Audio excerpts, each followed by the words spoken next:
আমরা একটা সরকার এখন যারা আছে আমরাই তো তাদেরকে প্রতিষ্ঠা করেছি নাকি? কারণ তো জোর করে ক্ষমতা দখল করে নাই। আমরা এই দেশের মানুষরা আন্দোলনের রত যারা ছিলাম আমরা সবাই মিলে তাদের প্রতিষ্ঠা করেছি।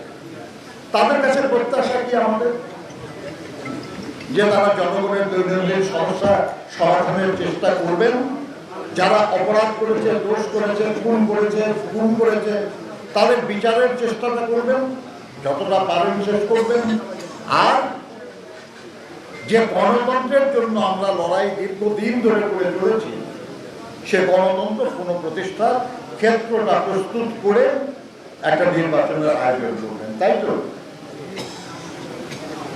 তাহলে এই প্রতিষ্ঠিত যেসব রাজনৈতিক দলগুলি তাদের সম্পর্কে কমেন্ট করা, সমালোচনা করার কি দরকার তাদের? তারা কি প্রতিপক্ষ আমাদের? আমরা তো মনে করি না তাদের প্রতিপক্ষ, এবং তারা আমাদের প্রতিপক্ষ হওয়ার যোগ্য না। আমরা রাজনীতি করি, তারা তো রাজনীতি করে না, কাজে তারা আমার প্রতিপক্ষ হবে কেন? আমরা ইলেকশন করবো, তারা কি আমাদের বিরুদ্ধে ইলেকশন করবে? তাদের প্রতিপক্ষ তো না আমাদের। তাহলে বিষয় কেন এসব কথাবার্তা কিছু বলা হয়? সমালোচনা করারও যোগ্যতা অর্জন করতে হয়।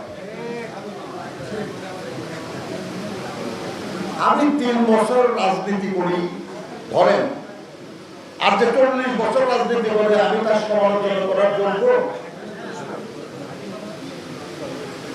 যত বিদ্যাই থাকুক না, এটা মাঠের কাজ, এটা জ্ঞানের অনুশীলনের জায়গা না।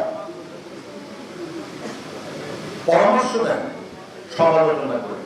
যার সামর্থ্য কম সে নিজের অক্ষমতা ঢাকার জন্য সমালোচনাকে অস্ত্র হিসাবে ব্যবহার করে। আপনার এটা খারাপ, আপনি এটা করেন না, আপনি এটা খারাপ, ভাই আপনি কি করছেন? আমি তো সুযোগ পাই না, এই জন্য করতে পারি নাই। আপনি সুযোগ পাইলে যে কি করতেন এটা তো বোঝা যাচ্ছে না নাকি? যদি চাইতেন পাইতেন সুযোগ, তারপরে না তুলনা করতে পারতেন যে আপনি ভালো না আমি ভালো,